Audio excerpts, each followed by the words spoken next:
Kontua da duela bilabete libre dinamikaren barne asmoa hartu zala Donostiarrek konpromisoa hartzea bereien elkartasuna adierazteko oraintxe epaiketa politikoak aparitzen ari diren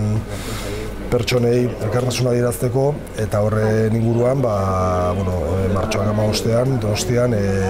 bultuko da libre eguna, konpromiso eguna eta bertan jaso diran elkartasun eta konpromiso ezberdin guztien artean, bai musika maila, bai kultur maila, bertsolaritza,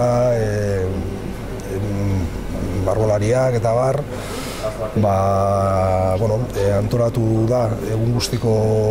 dinamika bat, bertan edozein pertsona parte hartu ahal izango duna, bai umea, bai gaztea, bai jende zaharra. Bulebarreko gunean goizean zehar egongo dira umentzako jolasak eta paiazoak eta bar, ekitaldi zentrala ere bertan izango da, eta gero bazkaria eta kantu herrikoiak egongo dira, abeslari ezberdinekin, eta arratsaldean dantza ikastaroak. Karpa txikian erakusketak egongo dira, mahai inguruak, bideo emanaldiak, Trinitate plazan bertso pilota saioa egongo da,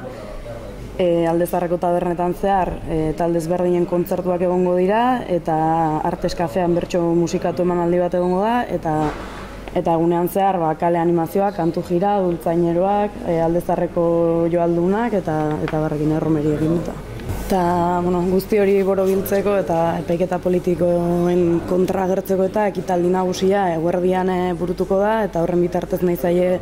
auziperatuei beraiei babesa eman eta hori militantzia politikoaren kontrako epaiketa guztia hauek salatu. 11:30 hasiko da ekitaldi honen prestaketa Bulebarrean eta hori deia egiten zabaltzen zaio mundu guztiari bertara jun eta hori prestaketan parte hartu eta nola ez gero ordu batetan Bulebarra betetzeko.